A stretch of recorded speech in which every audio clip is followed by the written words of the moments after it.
السلام علیکم ورحمۃ اللہ وبرکاتہ۔ الحمدللہ رب العالمین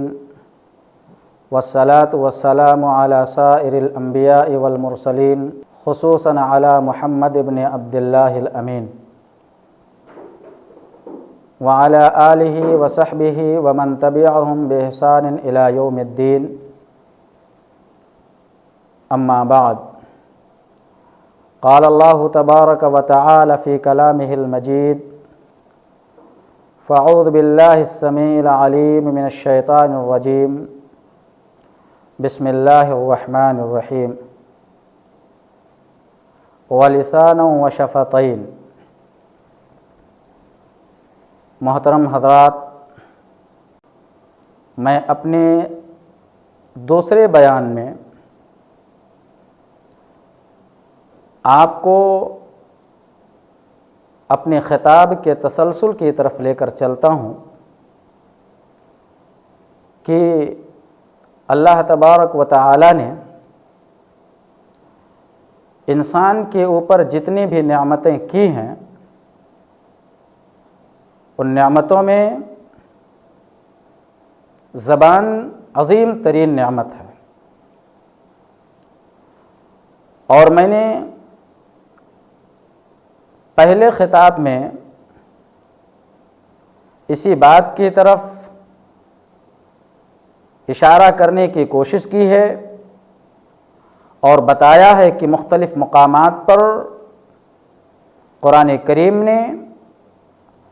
اور مختلف احادیث میں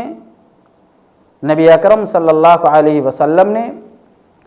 اس کی اہمیت کی طرف اشارہ کیا ہے۔ اسی تسلسل کی اس کڑی میں بھی میں زبان کی اہمیت کی طرف آپ کو لے کر چلتا ہوں اور یہ بتانے کی کوشش کروں گا کہ یقیناً جگہ با جگہ اللہ تبارک و تعالی نے زبان کو ان کنٹرول ہونے سے منع فرمایا ہے۔ سورہ اسراء کی آیت نمبر 36 میں اللہ تبارک و تعالی نے فرمایا: وَلَا تَقْفُ مَا لَيْسَ لَكَ بِهِ عِلْمٌ۔ اکثر یہ دیکھا جاتا ہے کہ سماج اور معاشرے میں،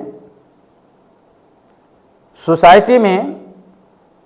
اپنے رہن سہن کی زندگی میں لوگ آپسی معاملات کے اندر ایک دوسرے کی ٹو میں لگ جاتے ہیں، ایک دوسرے کے معاملات کو کریدنے اور ان کے معاملات کی تہہ تک پہنچنے کی کوشش کرتے ہیں، حالانکہ ایسا نہیں ہونا چاہیے۔ وَلَا تَقْفُ مَا لَيْسَ لَكَ بِهِ عِلْمٌ، جس کی معلومات حاصل کرنا، جس کے بارے میں بولنا، جس کے بارے میں سننا اور جس کے بارے میں دیکھنا آپ کے لیے ضروری نہیں ہے، اس کام کا تعلق آپ کی زندگی سے نہیں ہے، آپ کے روزمرہ معمولات سے نہیں ہے، آپ اگر اس کے بارے میں، اس کے کریدنے میں لگ جاتے ہیں تو یہ آپ کے لیے بہت ہی زیادہ نقصان دہ ہے اور احکام الہی کی خلاف ورزی کر رہے ہیں۔ اللہ تبارک و تعالی نے فرمایا: وَلَا تَقْفُ مَا لَيْسَ لَكَ بِهِ عِلْمٌ۔ جس چیز کے بارے میں جانکاری کرنا آپ کے لیے ضروری نہیں ہے، آپ اس کے کریت میں نہ رہو۔ کیوں؟ ان السمع والبصر والفؤاد، یہ دل، یہ آنکھ، یہ کان، یہ اللہ کی نعمت ہیں، اور کل قیامت کے دن ان نعمتوں کے بارے میں بھی آپ سے پوچھا جائے گا۔ کان سے کیا سنا، زبان سے کیا کہا، آنکھ سے آپ نے کیا دیکھا، کیا لوگوں کو سمجھا، یہ ساری چیزوں کے متعلق اللہ تبارک و تعالیٰ کے ہاں ایک گرفت ہوگی۔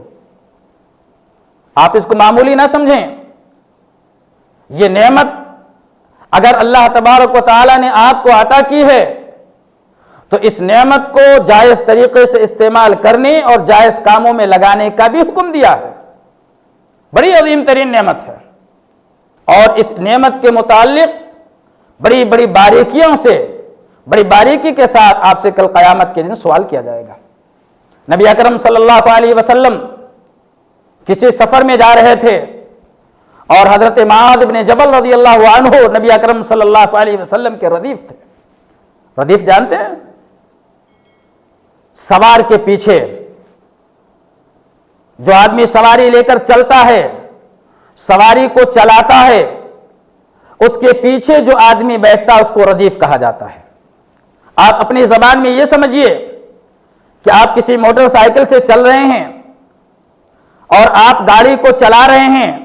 اور آپ کے پیچھے ایک آدمی، آپ کا دوست، آپ کا بھائی، آپ کا کوئی خاندانی رشتہ دار بیٹھا ہوا ہے تو آپ کا وہ ردیف ہے. نبی اکرم صلی اللہ علیہ وسلم سفر میں ہیں، سواری پر سوار ہیں، پیچھے معاذ بن جبل رضی اللہ عنہ بھی بیٹھے ہوئے ہیں. چلتے چلتے گفتگو ہو رہی ہے، سوال و جواب ہو رہا ہے، دین کے مسائل بتائے جا رہے ہیں، نماز کے مسائل بتائے جا رہے ہیں، روزے کے مسائل بتائے جا رہے ہیں، زکوٰۃ کے مسائل بتائے جا رہے ہیں، دینی امور کے متعلق گفتگو ہو رہی ہے. یہاں بھی بہت بڑا نقطہ ہے اللہ کے رسول صلی اللہ علیہ وسلم کے سفر کا، معاذ بن جبل رضی اللہ عنہ کے سفر کا، کہ جب نبی اکرم صلی اللہ علیہ وسلم سفر میں جا رہے ہیں، آپ کے پیچھے آپ کے ردیف حضرت معاذ بن جبل رضی اللہ عنہ بیٹھے ہیں تو لا یعنی باتوں میں مصروف نہیں ہیں، فضول باتوں میں مصروف نہیں ہیں، دنیا کے کاموں میں مصروف نہیں ہیں، دنیا کے باتوں میں مصروف نہیں ہیں، بلکہ سوال و جواب جو ہو رہا ہے وہ دین کے معاملے میں سوال و جواب ہو رہا ہے، دین کے متعلق سوال و جواب ہو رہا ہے. آج ہمارا طریقہ کار کیا ہے؟ آج ہمارا طرز عمل کیا ہے؟ جب ہم کسی گاڑی پر سفر کرتے ہیں، ہم کہیں سوار ہو کر اپنے دوست کے ساتھ، اپنے بھائی کے ساتھ اور اپنے دیگر افراد خاندان کے ساتھ چلتے ہیں تو ہماری مکمل گفتگو دوران سفر یا تو کسی کی غیبت ہوتی ہے یا اپنی زندگی کے معاملات کے بارے میں گفتگو ہوتی ہے. بہت کم لوگ ایسے ہیں جو اس سفر میں دین کے معاملات، دین کے احکامات، دین کے باتوں کو سیکھنے اور سکھانے کی کوشش کرتے ہیں. اللہ کے نبی علیہ الصلوۃ والسلام سفر میں ہیں، نبی اکرم صلی اللہ علیہ وسلم کے پیچھے معاذ بن جبل رضی اللہ عنہ بیٹھے ہوئے ہیں. نماز کی تعلیم چل رہی ہے، روزوں کی تعلیم چل رہی ہے، حج کی تعلیم چل رہی ہے، زکوٰۃ کی تعلیم چل رہی ہے، دیگر نیک کاموں کی تعلیم چل رہی ہے. اس دوران اللہ کے رسول صلی اللہ علیہ وسلم نے معاذ بن جبل رضی اللہ عنہ سے پوچھا کہ اے معاذ بن جبل رضی اللہ عنہ، کہ کیا میں تمہیں یہ نہ بتاؤں کہ ان تمام نیک کاموں کا دار و مدار کس پر ہے؟ کیا مطلب یہ تھا اللہ کے نبی علیہ الصلوۃ والسلام کا حضرت معاذ بن جبل رضی اللہ عنہ کو تعلیم دینے کا مقصد اور مطلب یہ تھا کہ اے معاذ بن جبل رضی اللہ عنہ، اگر سارے کام تم یہ کرتے ہو، نمازیں پڑھتے، روزے رکھتے، حج کرتے، ذکر و اذکار میں مصروف اور مشغول رہتے، لیکن یہ یقین اور عزم مصمم مت رکھو کہ یہ تمہاری تمام عبادتیں قبول ہی ہو جائیں گی. ان تمام اعمال کی قبولیت کا دار و مدار اگر ہے تو زبان پر منحصر ہے، اس کا دار و مدار زبان پر ہے. اللہ کے نبی علیہ الصلوۃ والسلام نے فرمایا اے معاذ بن جبل رضی اللہ عنہ سنو، ان تمام نیک کاموں کا دار و مدار، قبولیت کا دار و مدار اس زبان پر منحصر ہے. اللہ کے نبی علیہ الصلوۃ والسلام کی بات کو سن کر معاذ بن جبل رضی اللہ عنہ نے پوچھا کہ اللہ کے نبی صلی اللہ علیہ وسلم، کیا جو ہم بات چیت کرتے ہیں، ہم گفتگو کرتے ہیں، ایک دوسرے سے اپنی ما فی الضمیر کا اظہار کرتے ہیں، ایک دوسرے کے سامنے اپنے دل کے خیالات کا اظہار کرتے ہیں، کیا ہم سے ہمارے زبانوں کے متعلق، ہماری ان کہی ہوئی باتوں کے متعلق سوال کیا جائے گا، قیامت کے دن پوچھا جائے گا؟ اللہ کے نبی علیہ الصلوۃ والسلام نے فرمایا معاذ، تمہیں تمہاری ماں گم پائے. یاد رکھو کل قیامت کے دن بہت سارے لوگ اسی زبان کے ذریعہ سے جہنم کے اندر ڈالے جائیں گے. اللہ اکبر. غور کریں, معاذ ابن جبل رضی اللہ عنہ کو اتنی ساری باتوں کی تعلیم دینے کے بعد اللہ کے نبی علیہ السلام نے ان تمام کاموں کی قبولیت کا جو محور بتایا وہ زبان کو بتایا. معلوم یہ ہوا کہ یقیناً انسانی جسم میں اور انسانی ڈھانچے کے اندر سب سے پہلے جسم کے جس حصے کو بڑا مقام حاصل ہے, جس عضو کو سب سے زیادہ فوقیت دی گئی ہے, وہ انسان کی زبان. زبان کو اللہ تبارک و تعالی نے کتنی حفاظت کے ساتھ دو جبڑوں کے بیچ میں رکھا ہے اور اس کے ارد گرد, اس کے چاروں طرف ایسے مضبوط دانت پیدا کر دیے ہیں جس کو ہم اپنی زبان میں 32 کہتے ہیں. آپ اپنے دانت کو گنیں, آپ کے زبان میں جو دانت ہیں ان دانتوں کی تعداد 32 ہوا کرتی ہے اور اسے ہم اپنی زبان میں 32 کہتے ہیں. ان 32 دانتوں کے ذریعہ سے اللہ تبارک و تعالی نے ہماری اس زبان کی حفاظت کی ہے جس زبان کے اندر ہڈی نام کی کوئی چیز نہیں ہے, گوشت کا ایک لوتھڑا ہے, اور اتنے مضبوط قلوں کے ساتھ, اتنے مضبوط دانتوں کے ساتھ اس کی حفاظت کی ہے کہ اگر ذرا بھی بولنے میں چوک ہو جائے, بولنے میں لغزش ہو جائے, زبان آپ کا انکنٹرول ہو جائے تو آپ کی یہ دانت آپ کے زبان کو کتر لیتے ہیں, اور اس کترنے کی وجہ سے آپ کے زبان کو صرف تکلیف نہیں پہنچتی ہے بلکہ آپ کے جسم کا سارا حصہ متاثر ہوتا ہے. دماغ بھی اس سے متاثر ہوتا ہے, ذہن بھی متاثر ہوتا ہے, اور جسم کا ہر حصہ اس سے متاثر ہو جاتا ہے. تو بہرحال زبان کی حفاظت نہ صرف اللہ تبارک و تعالی نے ان دانتوں کے ذریعہ سے کی ہے بلکہ امت کے ہر فرد کو, ہر انسان کو اس کے حفاظت کی ذمہ داری کا احساس بھی دلایا ہے. اللہ کے نبی علیہ السلام کے صحابی غالباً حضرت ابو بکر صدیق رضی اللہ عنہ کا واقعہ ہے. حضرت ابو بکر صدیق رضی اللہ عنہ اللہ کے نبی علیہ السلام کے ساتھ ایک سفر میں تھے اور آپ کے ساتھ آپ کے دیگر صحابہ اس سفر کے اندر موجود تھے. رات کا وقت ہو گیا, نبی اکرم صلی اللہ علیہ وسلم کا خیمہ لگایا گیا, مختلف مقامات پر دیگر صحابہ کرام رضی اللہ عنہ کا بھی خیمہ تیار کیا گیا. ان تمام خیموں میں حضرت ابو بکر رضی اللہ عنہ کا بھی خیمہ ہے, دوسرے صحابہ کرام رضی اللہ عنہ مجمعین کا بھی خیمہ ہے. سب لوگ رات گزارنے کے لیے اپنے اپنے خیموں میں پہنچ گئے. حضرت ابو بکر صدیق رضی اللہ عنہ کے خیمے میں دو لوگ تھے, ایک حضرت ابو بکر صدیق رضی اللہ عنہ اور دوسرے ان کا غلام. دونوں میں آپسی بات چیت ہوئی اور غلام کو حضرت ابو بکر صدیق رضی اللہ عنہ نے فرمایا, اے غلام, تم نگرانی کرو اور میں کافی تھکا ہوا ہوں, میں رات میں سو کر آرام کر لیتا ہوں اور تم آخری پہر میں ہمیں جلدی جگا دینا تاکہ ہم اٹھ کر جلدی توشہ تیار کر لیں گے اور پھر اللہ کے رسول صلی اللہ علیہ وسلم کے ساتھ سفر میں آگے چلتے بنیں گے. غلام نے کہا ٹھیک ہے, آپ آرام کریں, میں نگرانی کر رہا ہوں اور صبح ہوتے ہی سب سے پہلے میں آپ کو بیدار کر دوں گا. اللہ کا کرنا ایسا ہوا کہ حضرت ابو بکر صدیق رضی اللہ عنہ کے ساتھ ساتھ آپ کا غلام بھی سو گیا, اس کی بھی آنکھ لگ گئی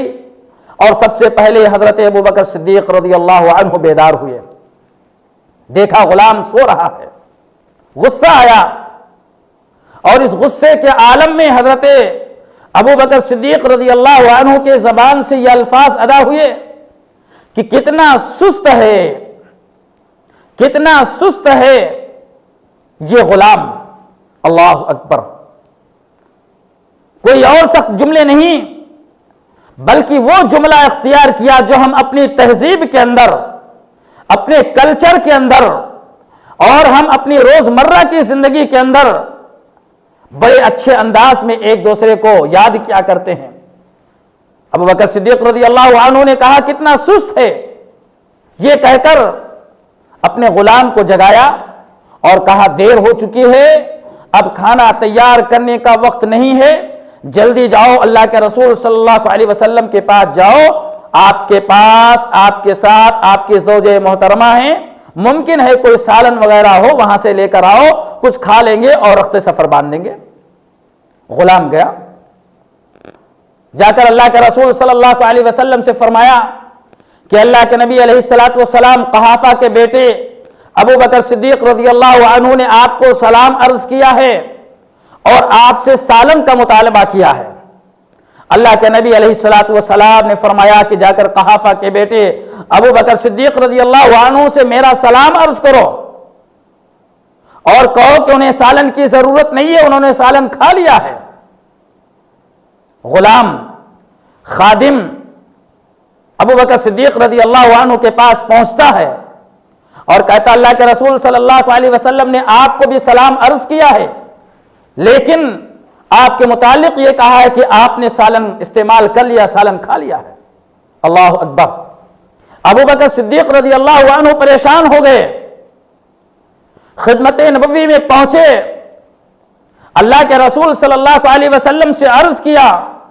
کہ اللہ کے رسول صلی اللہ علیہ وسلم، میرے ماں باپ آپ پر قربان، میں نے کب سالن کھایا ہے، میں نے ابھی تک تو سالن تیار ہی نہیں کیا ہے۔ اللہ کے نبی علیہ الصلوۃ والسلام نے فرمایا ابھی تم نے اپنے غلام کو اس کے نیند کی حالت میں جو اس کو سست کہا ہے، یہ تمہارا سالن کھانے کے برابر ہے۔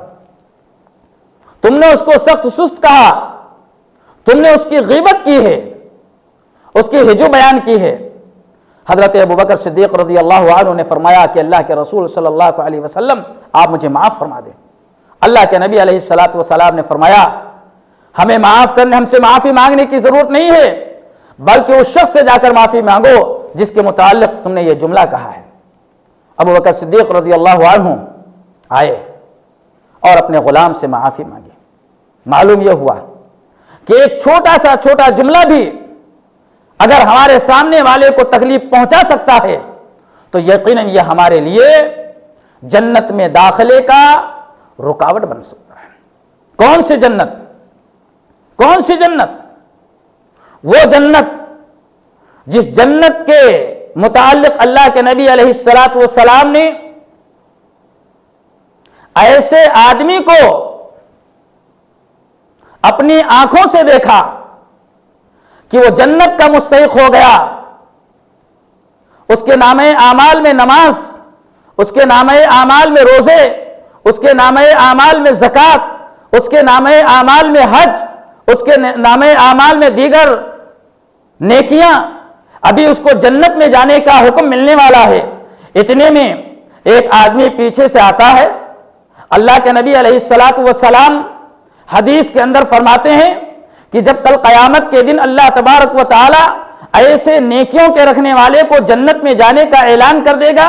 اپنے فرشتوں سے کہے گا لے جاؤ جنت میں، جنت کے باغات میں، جنت کی کیاریوں میں اور جنت کے اونچے اونچے محلات میں اس کو داخل کر دو۔ ابھی فرشتے اس حکم کی تعمیل کرنے ہی والے ہوں گے کہ پیچھے سے ایک آدمی کہے گا نہیں اے اللہ قد شتم ھذا،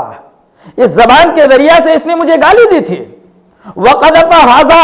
اس زبان کے ذریعہ سے میرے اوپر اس نے الزام تراشی کی تھی، اس زبان کے ذریعہ سے میرا خون بہایا تھا، اس زبان کے ذریعہ سے میرے دل کو ٹھیس پہنچایا تھا۔ اللہ اکبر، انصاف کا ترازو قائم کر دیا جائے گا۔ اللہ تبارک و تعالی تمام لوگوں کا جو مطالبہ کرنے والے ہوں گے ان کے مطالبے کے مطابق اس کا حق دلوائے گا، اور نوبت یہاں تک آ جائے گی کہ ابھی تھوڑے لمحہ پہلے جہاں اس کو جنت میں جانے کا اعلان ہو رہا تھا، جنت میں جانے کا حکم ہونے والا تھا، فرشتوں کو جہاں کہا جانے والا تھا کہ لے جاؤ اس کو جنت کے باغات میں، جنت کے کیاریوں میں، جنت کے محلات میں اس کو داخل کر دو، ابھی تھوڑی دیر کے بعد جہنم کے داروغے کو بلایا جائے گا اور کہا جائے گا کہ اس کو جہنم کے اندر لے جا کر داخل کر دو۔ کون سی جنت، کون سی جہنم؟ کیا آپ نے کبھی غور کیا کہ اس زبان نے تھوڑے لمحے کے لیے ہم کو جنت، اس جنت سے دور کر دیا جس جنت کے متعلق اللہ کے نبی علیہ الصلوۃ والسلام نے فرمایا اعدت لعبادی الصالحین ما لا عین رأت ولا اذن سمعت ولا قلب خطر۔ میں نے اپنے نیک بندوں کے لیے ایسی جنت کو تیار کر رکھی ہے جس جنت کی رعنائی کے بارے میں، جس جنت کی خوبصورتی کے بارے میں، جس جنت کے حسن کے بارے میں، جس جنت کے محلات اور باغات کے بارے میں آج تک کسی آنکھ نے دیکھا نہیں، کسی دل نے اس کو محسوس نہیں کیا، کسی کان نے اس کو سنا تک نہیں، اس جنت کے بارے میں آج ہم اپنے زبان کے ذریعہ سے، اپنے زبان کو غلط استعمال کے ذریعہ سے اپنے آپ کو اس جنت سے دور کرنے کا ذریعہ بن رہے ہیں، اپنے زبان کو ذریعہ بنا رہے ہیں جس جنت کے متعلق اللہ کے نبی علیہ الصلوۃ والسلام کی حدیث منقول ہے کہ جب جنت بن کر تیار ہو گئی، جہنم بن کر تیار ہو گئی، تو اللہ تبارک و تعالی نے حضرت جبرائیل علیہ الصلوۃ والسلام سے فرمایا اے جبرائیل جنت تیار ہے، جہنم تیار ہے؟ کہا ہاں، جنت بھی تیار، جہنم بھی تیار۔ کہا جنت جا کر جنت میں سیر کر کے آؤ۔ حضرت جبرائیل علیہ الصلوۃ والسلام جنت کے اندر داخل ہوئے، جنت کے باغات کو دیکھا، جنت کے محلات کو دیکھا، جنت کے کیاریوں کو دیکھا، جنت کے دیگر خوشحال چیزوں کو دیکھا اور آ کر اللہ کے سامنے کھڑے ہو گئے۔ اللہ تبارک و تعالی نے فرمایا اے جبرائیل میری بنائی ہوئی جنت کیسی ہے؟ اللہ اکبر۔ جبرائیل کیا نقشہ پیش کر رہے ہیں، کیا تاثرات پیش کر رہے ہیں، آپ اس کو سنیں۔ اللہ تبارک و تعالی کے پوچھنے اور سوال کرنے پر جبرائیل علیہ الصلوۃ والسلام نے فرمایا کہ اللہ تو نے کتنی حسین جنت بنائی ہے، جگہ جگہ پر خوشحالی، جگہ جگہ پر انعامات، کہیں جنت کی رعنائی ہے، کہیں باغات کی خوبصورتی ہے، کہیں محلات کے اندر سے نکلنے والے خوشبو ہیں، ہر طرح سے اس کے اندر آرام ہی آرام ہے۔ کہا جہنم کی سیر کر کے آؤ۔ جبرائیل علیہ الصلوۃ والسلام جہنم کے اندر گئے، جہنم کا سیر کیا، اس کی رودات پیش کی اور کہا اللہ تبارک و تعالی سب کو جہنم سے محفوظ رکھے، ہر بندے کو تو اپنے جہنم سے محفوظ رکھ۔ اے اللہ جہنم تو بہت بری چیز ہے، بہت بڑا مقام، برا مقام ہے، اس کے اندر ایک ایک مقام پر تکلیف، پریشانی اور غم ہی غم ہے۔ جب یہ رودات پیش کیا تو اللہ تبارک و تعالی نے حضرت جبرائیل علیہ الصلوۃ والسلام کو دوبارہ جنت میں جانے کا حکم دیا اور کہا جبرائیل ذرا ایک بار اور جنت کا دیدار کر کے آؤ۔ دوبارہ جب حضرت جبرائیل علیہ الصلوۃ والسلام جنت کا دیدار کرنے کے لیے، جنت کا سیر کرنے کے لیے پہنچتے ہیں تو کیا دیکھتے ہیں؟ قدم قدم پر مشکلات ہیں، قدم قدم پر مشکلات ہیں، اور آ کر رودات جب پیش کرتے ہیں کہتے ہیں اللہ جنت تو بہترین ہے لیکن اس مرتبہ جنت کے راستوں پر کانٹے ہیں، جنت میں چلتے ہوئے پریشانیوں کا سامنا کرنا پڑا۔ اللہ کے نبی علیہ الصلوۃ والسلام نے فرمایا حدیث کے مطابق کہ اللہ تبارک و تعالی نے فرمایا کہ جو آدمی ان مشکل طریقوں کو کامیاب بنا دے گا، جو مشکل طریقوں پر چل کر اپنے آپ کو صبر کے ساتھ اس پر عمل کرتا رہے گا، اللہ تبارک و تعالی ایسے ہی شخص کو جنت کے اندر داخل فرمائے گا۔ آج ہماری زندگی کے اندر بہت سارے مسائل ہیں، ان جملہ مسائل میں زبان کا مسئلہ بڑا اہم مسئلہ بنا ہوا ہے۔ زبان کے ذریعہ سے ہم نہ معلوم کتنے دلوں کو بننے والے، جوڑنے والے دلوں کو لمحہ بھر میں الگ کر دیتے ہیں اور دلوں کو ایسی ٹھیس پہنچا دیتے ہیں کہ ایک بھائی اپنے دوسرے بھائی سے سال سال ملنے کے لیے گوارا نہیں کرتا، عیدوں پر عیدیں گزر جاتی ہیں، دنوں پر دن گزر جاتے ہیں، سالوں پر سال گزر جاتے ہیں، مہینوں پر مہینے گزر جاتے ہیں، لیکن ایک بھائی اپنے دوسرے بھائی کی صورت اور اس کا چہرہ دیکھنا گوارا نہیں کرتا، بات تو دور کی بات ہے، بات کرنا، کلام کرنا یہ تو دور کی بات ہے۔ اللہ کے بندو، اللہ تبارک و تعالی نے جہاں اس زبان کو غلط طریقے سے استعمال کرنے سے منع فرمایا ہے، وہیں پر اس زبان کے ذریعہ سے ایک دوسرے کو ملانے کا بھی حکم دیا ہے۔ میٹھی بول بول کر اور اچھی بات بول کر دو اجڑے ہوئے دلوں کو یکجا کرنے کی اللہ کے رسول صلی اللہ علیہ وسلم نے بڑی فضیلت فرمائی ہے۔ اسی لیے اللہ تبارک و تعالی نے اس کے منفی نقصانات کو ذکر کرتے ہوئے فرمایا، یا ایھا الذین آمنوا لا یغتب بعضکم بعضا، اے ایمان والو تم میں سے کوئی آدمی کسی آدمی کی غیبت نہ کیا کرے۔ اس کے نقصانات کیا ہیں؟ اللہ کے رسول اللہ تبارک و تعالی نے غیبت کرنا، کسی مسلمان کی غیبت کو مرے ہوئے گدھے، مرے ہوئے جانور کے گوشت کے کھانے سے مشابہت دی ہے۔ اللہ کے رسول صلی اللہ علیہ وسلم ایک سفر سے گزر رہے تھے، صحابہ کرام رضی اللہ عنہ آپس میں گفتگو کر رہے ہیں اور معلوم ایسا ہو رہا تھا کہ وہ اپنے کسی بھائی کی غیبت کر رہے ہیں۔ اللہ کے رسول سماعت کرتے کرتے آگے چل رہے، دیکھا کہ ایک مردار جانور، مرا ہوا جانور راستے میں پڑا ہوا ہے۔ اللہ کے رسول صلی اللہ علیہ وسلم نے فرمایا کہ فلاں بن فلاں فلاں شخص کہاں ہے؟ اللہ کے رسول صلی اللہ علیہ وسلم کی آواز کو سن کر انہوں نے کہا، لبیک وسعدیک یا رسول اللہ، اے اللہ کے رسول صلی اللہ علیہ وسلم حاضر ہوں۔ صحابہ کرام رضی اللہ عنہم اجمعین نے سمجھا کہ شاید اللہ کے رسول صلی اللہ علیہ وسلم کسی کام کا حکم دینے والے ہیں، کسی اچھے بات کی خوشخبری دینے والے ہیں، لیکن جیسے وہ پہنچتے ہیں تو دیکھتے ہیں کہ اللہ کے رسول صلی اللہ علیہ وسلم پوچھتے ہیں، کہتے ہیں کیا تم اس گدھے کو دیکھ رہے ہو، اس مرے ہوئے جانور کو دیکھ رہے ہو؟ اللہ کے رسول کے سوال کرنے پر صحابی رسول نے فرمایا کہ ہاں اللہ کے رسول صلی اللہ علیہ وسلم دکھائی دے رہا ہے، ہمارے نظروں کے سامنے یہ گدھا ہے جو مرا ہوا گدھا ہے۔ اللہ کے رسول صلی اللہ علیہ وسلم نے فرمایا اس مرے ہوئے جانور کے گوشت کو کھاؤ، اس مرے ہوئے جانور کے گوشت کو کھاؤ۔ اللہ کے نبی صلی اللہ علیہ وسلم کی بات کو سن کر فرمایا، اللہ کے نبی صلی اللہ علیہ وسلم یہ تو مردار ہے، شریعت اسلامیہ نے مردار کو مسلمانوں کے لیے حرام قرار دیا ہے، اور یہ تو جانور کا گوشت ہے، ہم جانور کے گوشت کیسے کھا سکتے ہیں اور ہم اس کو اپنا خوراک کیسے بنا سکتے ہیں؟ اللہ اکبر۔ اللہ کے نبی علیہ الصلوۃ والسلام نے فرمایا، ابھی جو تم اپنے مسلمان بھائی کی غیبت کر رہے تھے، مسلمان بھائی کے معاملات کو جو ٹٹول رہے تھے، اس کے متعلق جو تمہاری گفتگو چل رہی تھی، اس سے بہتر ہے کہ تم اپنے اس مرے ہوئے بھائی کے گوشت کو کھا لو،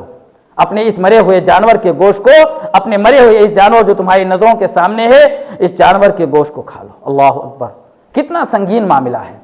کتنا سنگین معاملہ ہے کہ اللہ کے رسول صلی اللہ علیہ وسلم نے غیبت کو جانور کے گوشت سے تشبیہ دی ہے، اپنے بھائی مردہ بھائی کے گوشت کو کھانے سے تشبیہ دی ہے، مگر اس کے باوجود آج ہمارے معاملات میں ذرا بھی تبدیلی نہیں آتی ہے، اور ہماری روزمرہ کی زندگی میں جو یہ اس طرح کی غیبتوں کا ماحول جو چلتا ہے، ہم اس کو بدلنے کی کوشش نہیں کرتے ہیں۔ آج ضرورت اس بات کی ہے کہ ہم